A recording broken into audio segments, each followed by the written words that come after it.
Napaluhod na lang ang kawawang babae sa labas ng pamamahay ng biyanan nito. Sa pilitan siyang kinaladkad ng asawa palabas at walang awang pinalayas. Ni hindi man lang siya binigyan ng pagkakataon para magsalita at ipagtanggol sana ang kanyang sarili. Ayaw nang makinig pa ni Marlon sa mga ipaliwanag sana ng asawa. Hindi lubos akalain ni Vanessa na ganun lang pala kabilis maniwala ang lalaki sa mga maling bintang laban sa kanya ng biyanan niya na wala ng ibang ginawa kundi ang alilain siya habang wala ang kanyang asawa. Umalis ito sa poder ng kanyang biyanan, dala ang pag-asang susundan siya ng kanyang asawa at muling suyuin. Ngunit nabigo siya. Ilang araw lang ang lumipas, nalaman niyang may iba na palang kinakasama ang asawa niya. Ang masakla pa at ikinadurog ng kanyang puso ay nalaman niyang ex-girlfriend pala nito ang babaeng kinakasama ngayon ng kanyang asawa. Mababawi pa kaya ni Vanessa ang kanyang asawa gayong alam naman niya kung gaano kamahal ni Marlon ang dati nitong kasintahan? Wala na bang pag-asa pang mabigyan niya ng buong pamilya ang batang dinadala niya ngayon sa kanyang sinapupunan na ang ama ay walang iba kundi ang pinakamamahal niyang asawa na si Marlon. Ito ang dinanas ng dalaga sa piling ng kanyang asawa na ipinaglaban pa niya mula sa kanyang pamilya. Halos makalimutan na ni Vanessa na alagaan ang kanyang sarili. Ni sa pagsuklay ng sarili nitong buhok ay hindi niya halos kayang gawin. Abala siya sa pagsisilbi araw-araw sa pamilya ng kanyang asawa. Ngunit hindi man lang makita ng kanyang biyanan ang kanyang mga sakripisyo at pagsisikap na matuto. Patuloy pa rin ang pangmamaliit nito sa kanya. Ngunit si Vanessa ay hindi nawalan ng pag-asa.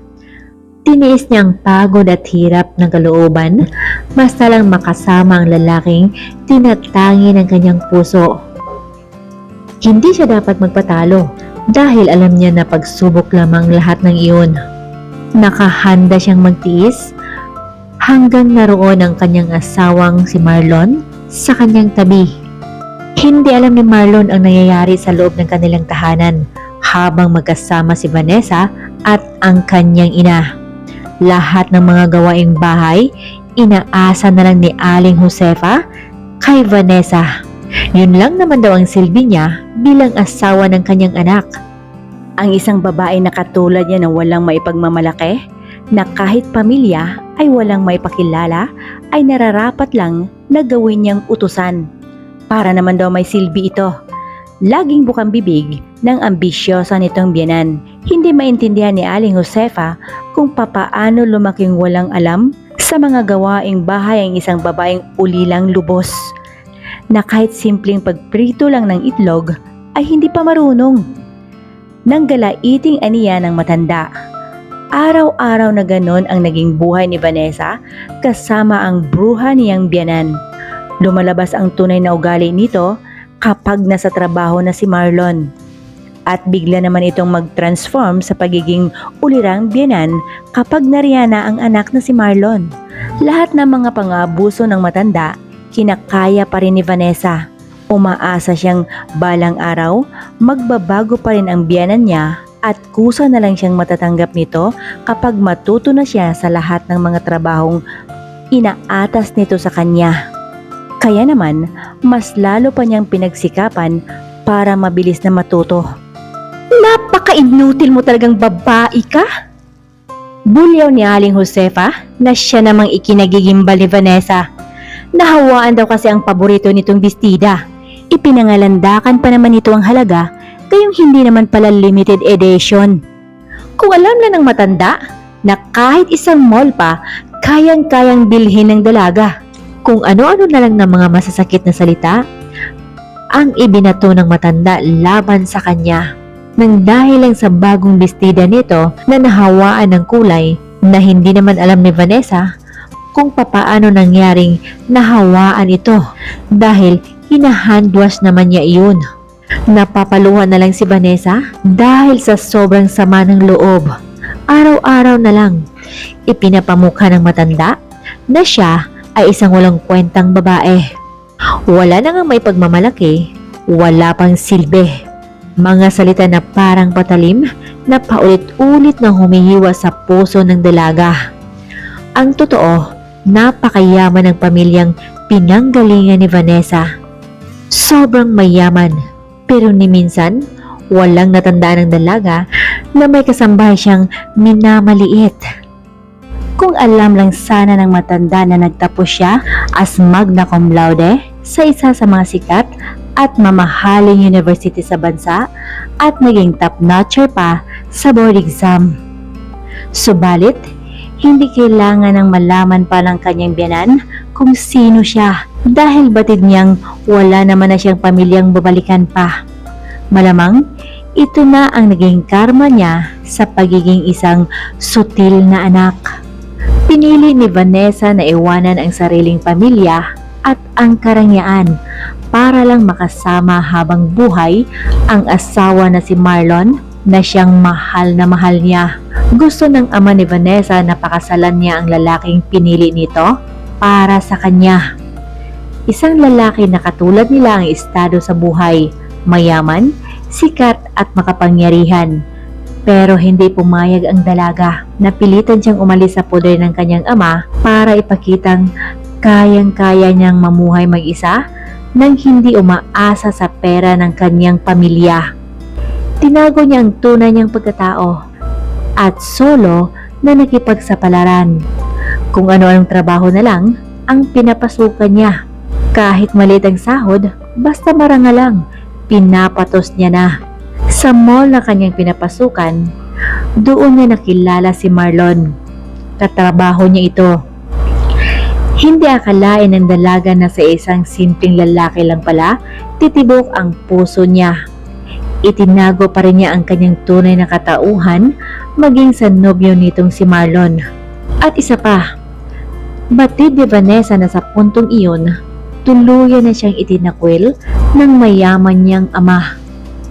Kung kaya naman, napilitan siyang paninindigan na lang ang pagbabalat kayo.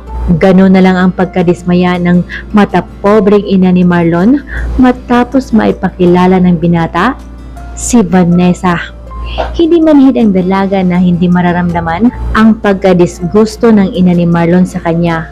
Ngunit, ipinagkibit balikat lamang niya ito. Umaasa pa rin siya na balang araw, matatanggap pa rin siya ng kanyang biyanan. Ngunit ang konting pag-asang pinanghahawakan ng dalaga ay tuluyan ng kumawala. Wala na. Suko na si Vanessa. Hindi niya sukat akalain na dumating ang araw na bumaliktad ang asawa niya. Ang asawang inaasahan niyang magiging kakampisanan niya at sandalan sa tuwing panghinaan siya ng loob, ngayon ay kasama na ng kanyang biyanan na tumutuligsa sa kanya. Sa kauna-unahang pagkakataon, sinigawan siya ng asawa, pinalayas at kinaladkad pa palabas. Kinaladkad pa nito palabas ang kawawang babae na hindi man lang niya binigyan ng pagkakataon para magpaliwanag. Basta na lang naniwala si Marlon nang makita ang mga malalaswang larawan ni Vanessa kasama ang isang lalaki sa ibabaw ng kama. Kaya pala nagsakit-sakitan ito nitong mga nakaraang araw dahil nakipagtagpo lang pala ito sa lalaki niya. Sigaw ni Marlon. Ngunit hindi umaarte si Vanessa. Talagang masama ang pakiramdam niya these past few days dahil sa pagdadalang tao niya. Balak sana niyang sorpresahin ng asawa sa darating na kaarawan nito. Sigurado siyang ituturing ng asawa niya na pinakamagandang regalo ito na kanyang matatanggap sa buong buhay niya since matagal na nilang inaantay ito. Kung papaano nangyaring nakuhanan siya ng larawan kasamang ibang lalaki ay hindi niya alam. Ngunit papaano naman niya may pagtanggol ang kanyang sarili gayong sarado na ang isip ni Marlon. Papaano na niya ngayon masasabi sa kanyang asawa na dinadala niya na ngayon sa kanyang sinapupunan ang anak nila ni Marlon. Ngayon, nanganganib pa na walang magigis ng ama ang kanyang anak. At isa pa, kahit sabihin niya man, natitiyak niyang hindi pa rin ito ang kinin ng kanyang asawa dahil naniniwala ito na may iba siyang lalaki. Nilisan ni Vanessa ang tahanan ng pamilya ni Marlon na siyang nagdulot sa kanya ng labis na pagdurusa. Wala ng dahilan para ipagpilitan pa niya ang kanyang sarili. Dahil bumitaw ng kanyang asawa, hindi lubos maisip ni Vanessa na ganun lang kabilis makalimutan ng asawa ang ipinapangako nito na hindi mangyayaring masisira ang kanilang pagmamahalan. Sobrang sakit, lalo pa at nanggagaling ang bintang sa taong pinagkatiwalaan mo ng labis. Lumuluhang aniya ni Vanessa. Halos nagdilim na ang paningin ng dalaga dahil sa magkahalong gutom at pagod, sanhi ng mahabang paglalakad sa ilalim ng tirik ng araw habang hila-hila niya ang di kalakihang maleta na naglalaman ng konti niyang mga gamit. Wala naman siyang gaanong gamit. Halos luma ng lahat ng mga iyon. Hindi na nga siya nakabili ng bagong damit mula nung nagsama sila ni Marlon. Ang biyanan lang naman niya ang humahawak sa sahod ng kanyang asawa. Tumigil na kasi sa pagtatrabaho si Vanessa mula nung nagsama sila ni Marlon para na rin hindi siya mahanap ng kanyang daddy na siya namang pinagsisihan niya ngayon ng labis. Wala tuloy siyang ipon na magagamit sana niya sa mga sandaling ganito. Malalim ang buntong hininga na pinakawalan ni Vanessa habang ginugunita ang masaklap na nangyari sa buhay niya sa piling ng malupit niyang biyanan. Siya na mayaman, maganda at matalino, ngayon ay gumagapang na halos sa lupa dahil sa sobrang kahirapan. Ito na marahil ang kanyang karma sa isip niya. Sana lang huwag madadamay ang anak niyang dinadala ngayon sa kanyang sinapupunan. Hanggang sa mga sandaling iyon, umaasa pa rin si Vanessa na sana'y sinundan siya ng kanyang asawa para pigilin ang kanyang paglisan. Ngunit nabigo ang dalaga. Walang Marlon. Ni anino ng lalaki? Ay wala. Labis na hinagpis ang nararamdaman ng dalaga sa mga sandaling iyon. Hanggang sa tuluyan na nagdilim ang kanyang paningin na binibigkas pa rin ang pangalan ng kanyang asawa sa kahuli-hulihan ng kanyang kamalayan. Nanlaki ang mga mata ng dalaga nang magising siya sa isang kwarto na sobrang pamilya sa kanya. Pati ang amoy at kulay ng kwarto, wala pa rin pinagbago. Ang huling pagkaalala niya, nasa kalye siya noon habang unti-unting binabalot ng dilim ang buong paligid niya. Palaisipan pa rin para kay Vanessa kung papaano nangyaring nagising na lang siya sa loob ng kanyang magarang sariling silid. Papaano ako nakauwi? Tanong niya sa kanyang sarili habang patuloy sa pag-ikot ang mga mata nito na punong-puno ng pagkamangha. I'm sorry, Dad. Taos-pusong paghingi ng tawad ng dalaga sa kanyang ama. Puno ng luha ang maamo nitong muka habang nakaluhod sa paanan ng kanyang ama. Walang pag-atubiling pinatawad ng Don ang kanyang anak. Lingid sa kaalaman ng dalaga, lihim pala siyang pinasusundan ng kanyang ama sa araw-araw. Alam ng Don kung gaano naghihirap ang kanyang anak sa mga kamay ng malupit nitong biyanan. Ngunit tinitiis niya lang ang sutil niyang anak para matuto ito sa buhay. Ganon pa man, ramdam ng Don kung gaano kamahal ni Vanessa ang kanyang asawa. Kung kaya, hinahayaan niya lang ito hanggang sa ito'y matauhan na. Hanggang sa mga sandaling iyon, umaasa pa rin ang dalaga na susuyuin pa rin siya ng kanyang asawa. Walang mapagsidla ng sakit ng mararamdaman ni Vanessa noong nasaksihan mismo ng kanyang sariling mga mata ang ginawang kataksilan ng kanyang asawa. Sa puntong iyon, naging malinaw na sa kanyang isipan kung bakit hindi man lang nag-abala ang asawa niya para hanapin at suyuin siya. Halos isang buwan na siyang pabalik-balik sa dati niyang apartment na tinitirhan noon. Nagbabaka sakali siya na sana'y puntahan siya ni Marlon. Ngunit hindi nangyari dahil may iba na pala ito. Tahimik na humahagulgol ang buntis na dalaga. Doon napatunayan ni Vanessa na mahal pa rin pala ni Marlon ang dati nitong kasintahan. Ang tanga niya lang. Ang tanga niya para maniwala sa lahat ng sinabi ng asawa noon na naka-move on na ito sa dating nobya, na ngayon siya na ang mahal ng asawa. Nagpatuloy lang sa paglandas ang mga luha ng dalaga ni hindi niya alam kung paano ito awatin. Nagmamadaling tinungo ni Marlon pabalik ang pinto palabas ng kanilang tahanan. Ilang araw matapos niya kaladkarin palabas ang asawa. May mali sa mga malalaswang larawan ng asawa na ipinapakita ng kanyang ina. Makalipas ang ilang araw, napatunayan niya ang kanyang hinala matapos niyang ipinasuri sa mga expert ang mga larawan. Napakalaki niyang tanga para maniwala kaagad sa sinasabi ng kanyang ina. Nais niyang makita kaagad ang asawa para humingi ng tawad, at sa pagkakataong iyon, nakahanda na siyang lisanin ang pamamahay ng pakialamera niyang ina. Ngunit, nasa lubong ni Marlon palabas ng kanilang bahay ang dati niyang nobya na si Kendra. Ang babae na bigla na lang siyang iniwan noon dahil sumama ito sa isang mayamang lalaki. Huli na nang malaman ni Kendra na may asawa pala ang lalaking sinamahan niya. At hindi lang basta asawa, kundi makapangyarihang asawa. Ang pag-asa ng babae na maahon siya sa kahirapan, muntik pang magdala sa kanya sa madilim na kulungan. Kaya naman, kaagad niyang hiniwalayan ang kanyang kabit bago pa siya maipakulong ng legal na asawa.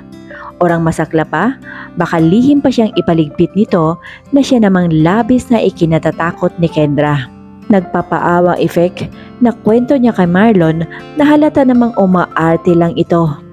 Ngunit papaano kaya kung malaman ni Marlon na si Kendra pala ang kasabwat ni Aling Josefa para sirain silang mag-asawa?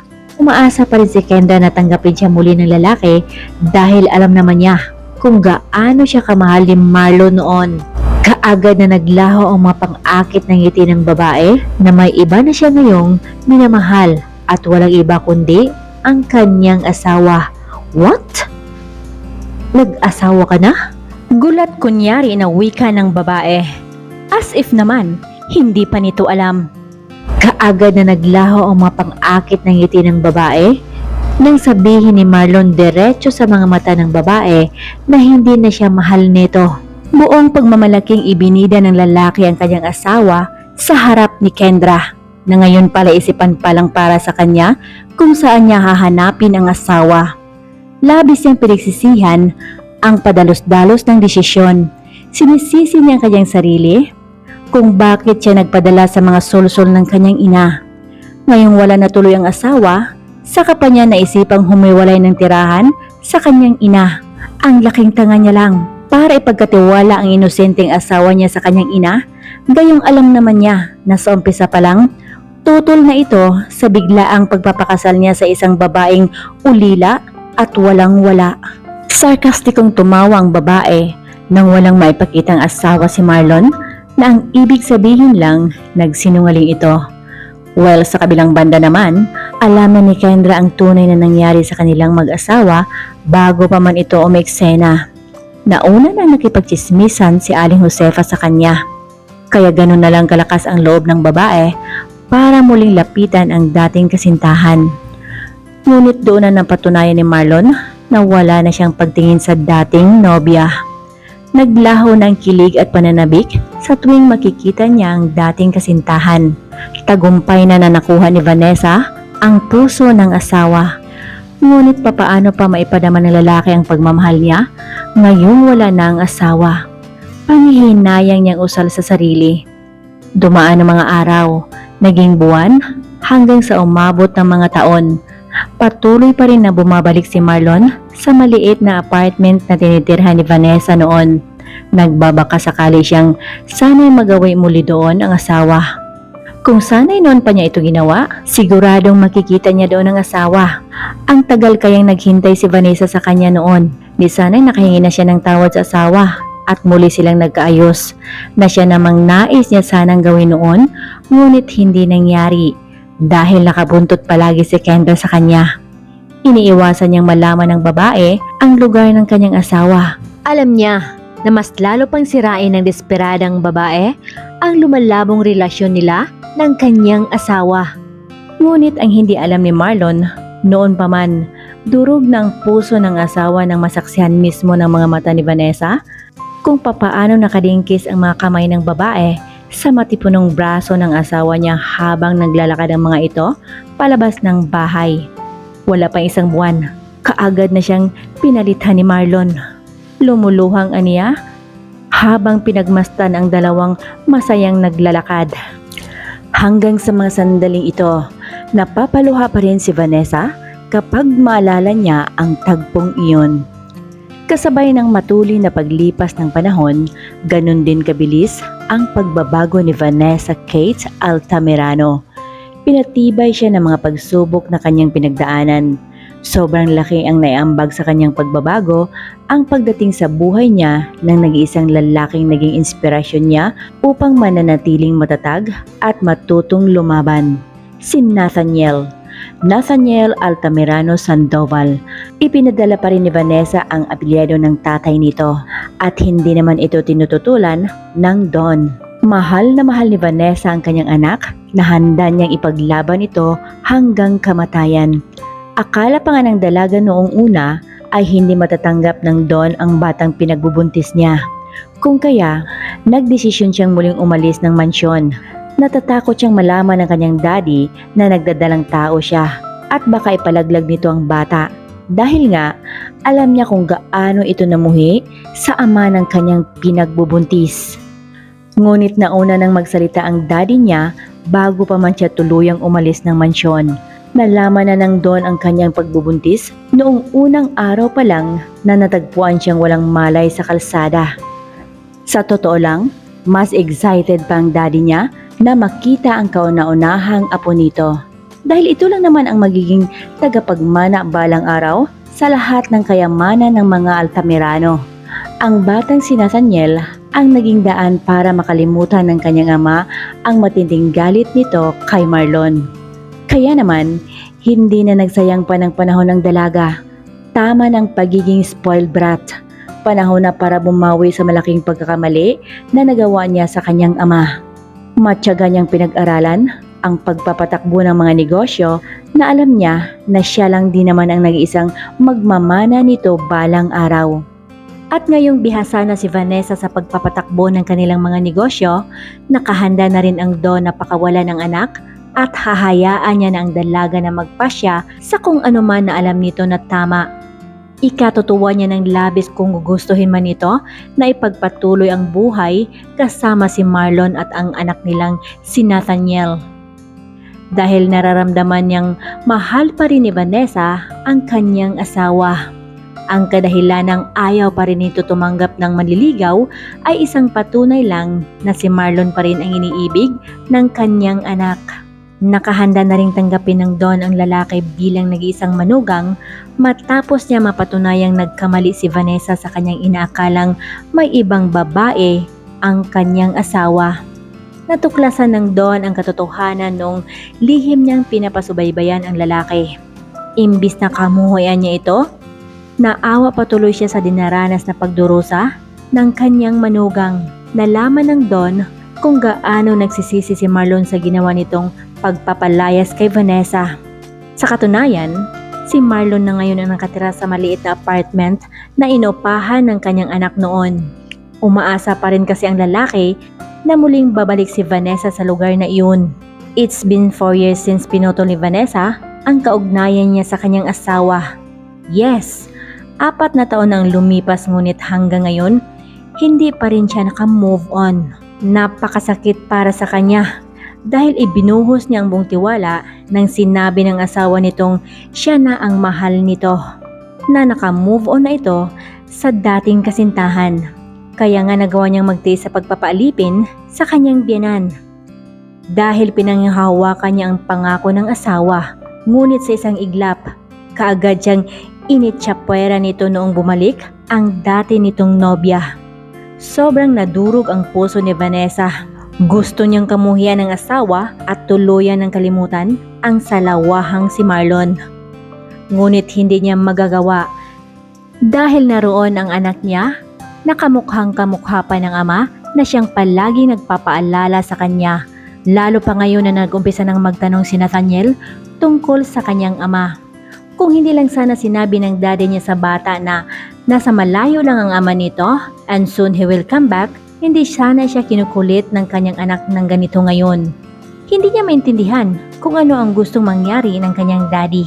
Naiiritang tura ni Vanessa sa sarili. Taos-pusong ipinagdarasal ni Vanessa na makakaya niyang humarap kay Marlon kasama ang bago nitong pamilya na parang wala lang.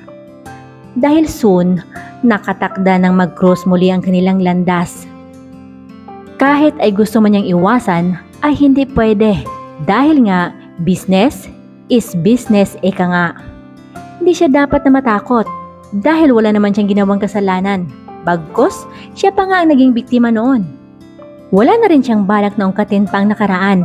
Para saan pa ba kung malaman nito ang katotohanan? Nangyari na. Tapos ng lahat para sa kanila ng dating asawa. Ngunit wala siyang balak na mag-file ng annulment. Manigas sila. Habang buhay naman nanatiling kabit si Kendra sa isip ni Vanessa. Biglang sumariwa muli ang sakit na akala niya ay naglaho na sa nagdaang mga taong lumipas. Nang hindi inaasahang makita ni Vanessa si Kendra kasama ang isang batang babae na halos kaedad lang ni Nathaniel. Natitiyak ni Vanessa na iyon ang anak ni Marlon at ni Kendra. Ngayon tuloy, nawala na siya ng gana na ipakilala pa ang kanyang anak sa pinananabikan nitong ama. Kung paano nasira ang araw ni Vanessa noong nakita niya si Kendra kasama ang anak nito, ganoon naman ang tuwang nadarama ni Marlon dahil sa wakas, natagpuan na rin niyang muli ang asawang matagal niya nang pinananabikang makita at mayakap. Ngunit biglang napatigil ang binata sa pagsunod sa dalaga nang makita niya ang ginawa ng matandang lalaki na sumalubong sa kanyang asawa at may kasama pa itong isang maliit na batang lalaki. Natulos na lang siya sa kanyang kinatatayuan nang masaksihan kung papaano yumakap ang asawa niya sa matandang lalaki. Ito palang nangyari kay Vanessa sa loob ng 4 na taong pagkawala. Malungkot niyang aniya sa sarili. Halos panawa ng ulirat si Marlon nang maisip kung sino ang magulang ng batang maliit na sa tingin niya ay nasa mga 3 taong gulang pa lang ito. Bakit ang bilis nitong nagkanak sa isang matanda? Samantalang sila na higit 1 taong magkasama noon ay hindi man lang nakabuo.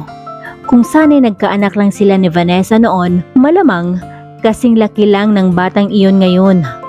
Dagdag pa nito, habang humahakbang paatras hanggang sa tuluyan ng tinalikuran ang masayang pamilya na dapat sana ay sa kanya. Patuloy lang sa paglipas ang matatamlay na mga araw ni Marlon. Tila ba napapagod na siyang lumaban pa sa buhay. Nawala tuloy sa isip niya na mamayang gabi na pala gaganapin ang despedida party ng kanilang dating boss na si Mr. Alcobar na dating may-ari ng mall na ngayon ay pagmamay-ari na ng Altamirano Group. Wala siya sa mood para pumunta sa party. Nagluluksa kasi ang puso niya.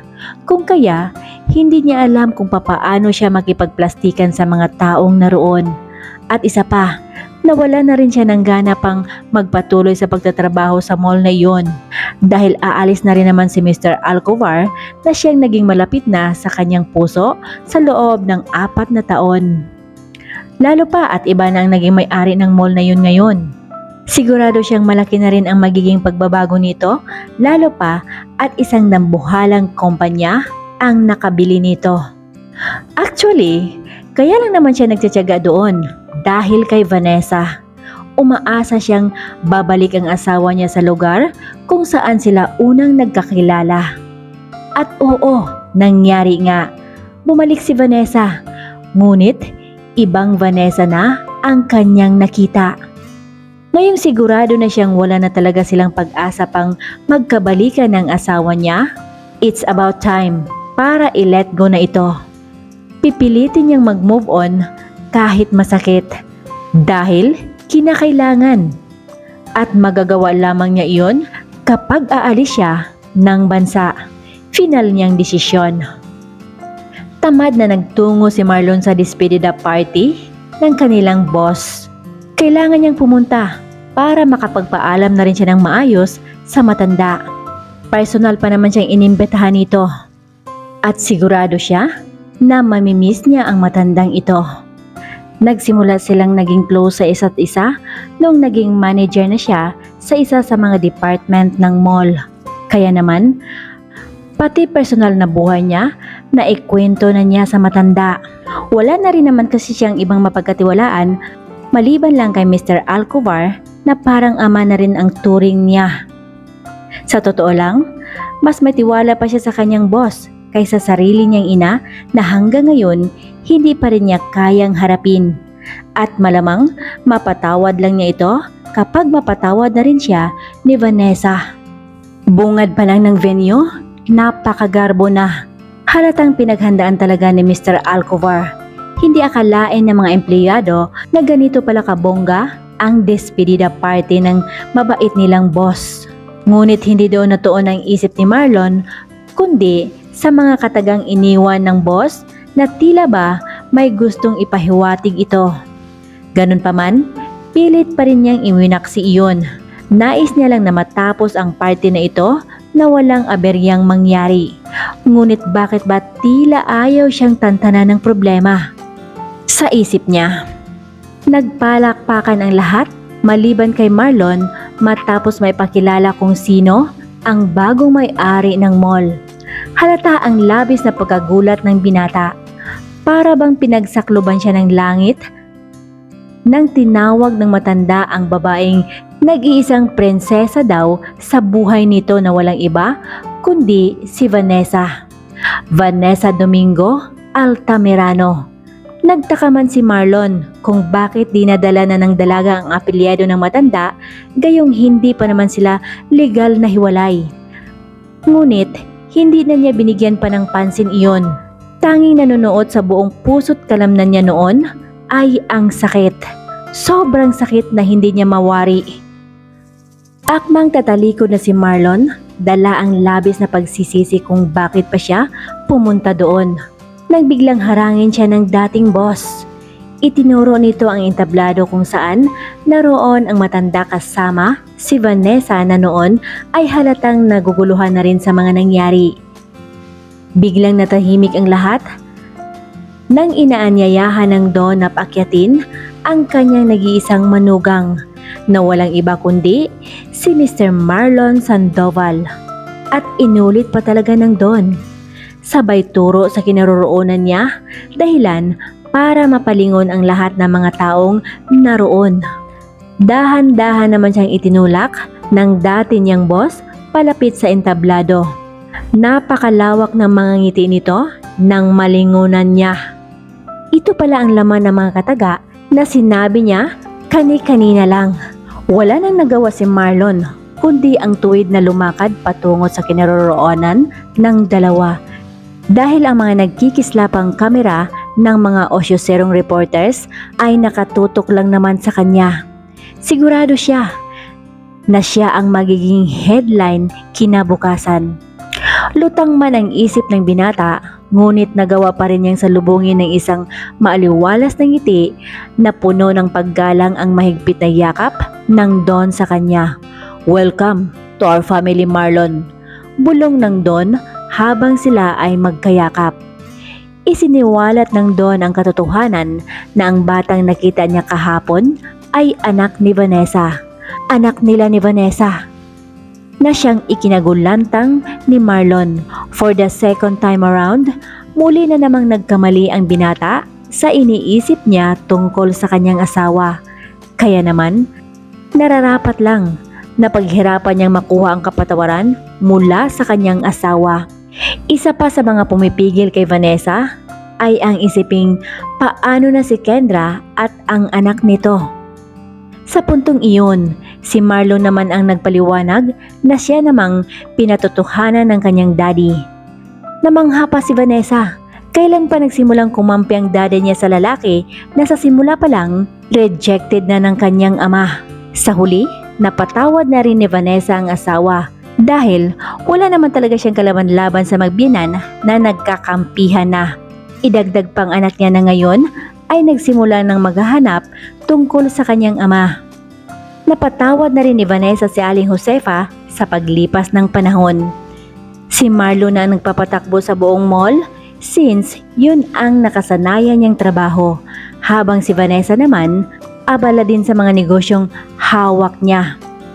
Kahit ganun sila ka-busy sa isa't isa, ngunit napakasaya naman ng kanilang pagsasama.